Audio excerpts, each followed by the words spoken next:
Given the level of interest, widespread praise, and sales that the bigger sports and racing games tend to generate on a regular basis, it feels weird to call them a niche category of games.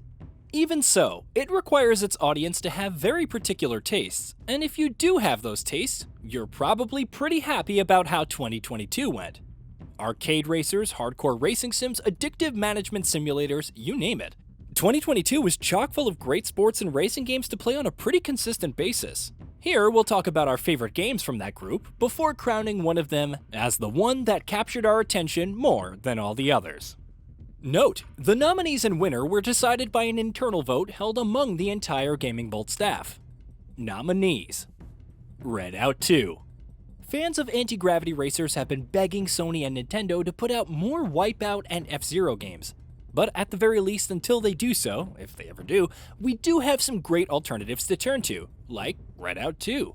Like its predecessor, it captures the high-speed thrills and loops and turns of the genre impeccably, while making everything feel much more polished in the process.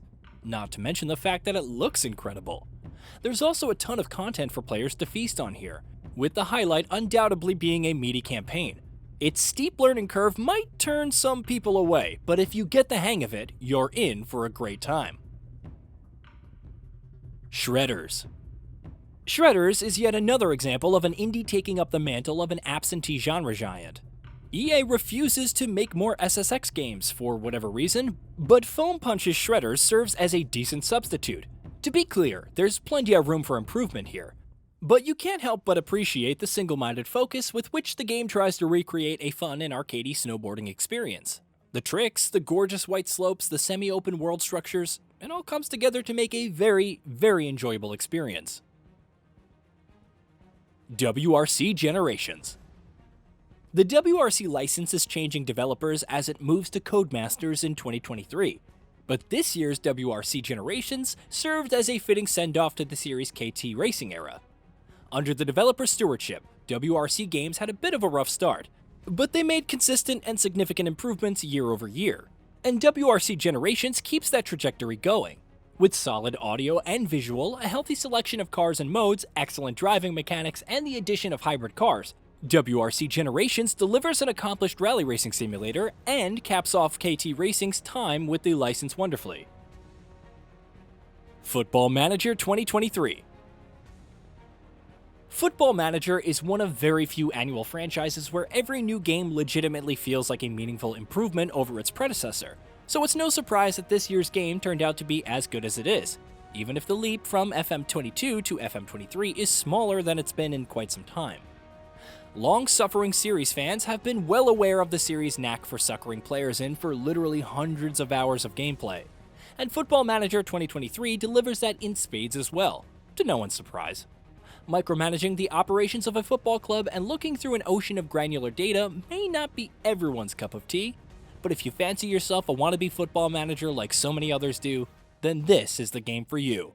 Well, until next year at least. F1 Manager 2022. The F1 brand has had a strong presence in gaming for a long time, thanks to Codemasters' annual Racing Sim series, but we also got a very different taste of F1 in gaming this year, with F1 Manager 2022. Frontier developers took the license and turned it into a management simulation game, a genre that developer is very familiar with. The results? Solid, in a word. We hadn't had one of those in a very long time, so for fans of the sport in particular, this is an easy game to recommend. Because how can you not have fun while managing and expanding your very own F1 team, and anything and everything to do with it?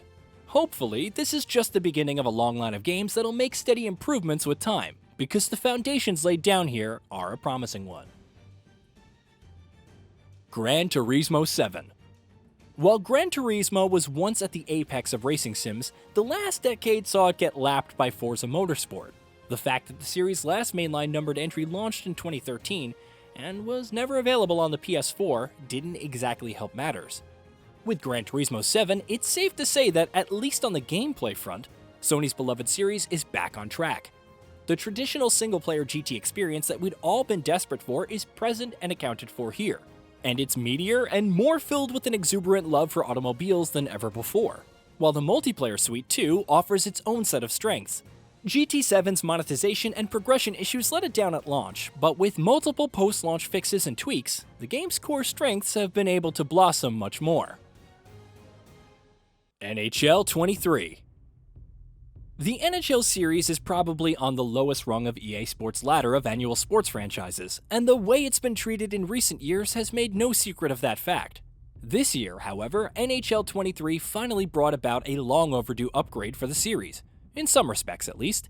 When it comes to visuals, audio design, and general presentation, NHL 23 represents the peak of the series, and is sure to appeal to fans of the sport.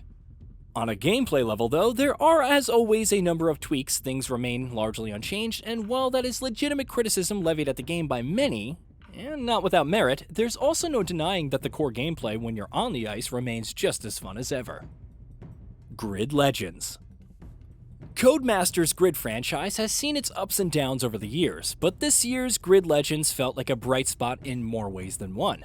Though it's unlikely to take anyone's breath away or steal any crowns away from the likes of Forza Horizon, it is still an accomplished racer that holds as much appeal for hardcore enthusiasts as it does for casual racing fans. From a meaty story mode and a wide variety of vehicles to fun and addictive driving mechanics and more, Grid Legends has more than enough on offer to satisfy those who decided to take the plunge. WWE 2K22.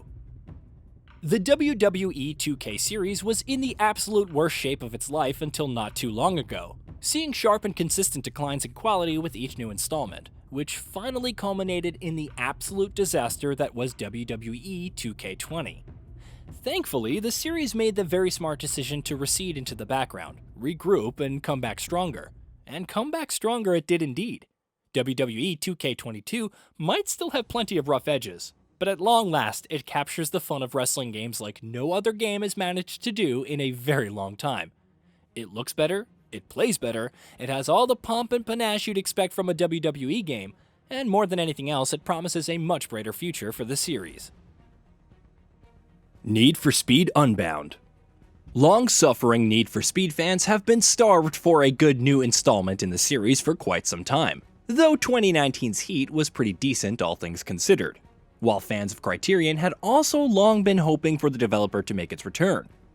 This year's Need for Speed Unbound accomplishes both these things at once, proving that time hasn't eroded Criterion's ability to make an excellent racer. With high-speed thrills, fast-paced cop chases, an open world that's always a blast to drive through, and a solid collection of cars and customization options, Need for Speed Unbound is exactly what this series has been in need of for some time. On top of that, with its very different visual style and aesthetic, it carves out a wholly unique identity for itself as well. Winner: Gran Turismo 7. There's no denying that Gran Turismo 7 had some noticeable caveats to its success, especially at launch. The fact that we think that, in spite of those very real issues, it still ranks as one of the best games of the year. That should tell you something about GT7's quality. If what you want from the game is excellent racing simulation, an impressive dedication to realism and authenticity, top-notch audio and visual design, and a plethora of content, you'll find plenty of that in abundance here. Maybe it doesn't touch the heights of, say, Gran Turismo 3, but viewed on its own terms, Gran Turismo 7 is probably one of the best racing sims we've played in many years. Hey, did you know that we at Gaming Bolt upload new videos every day? Stick around, drop a like, subscribe, and hit that bell, and let us know what kind of content you'd like to see in the future with a comment below.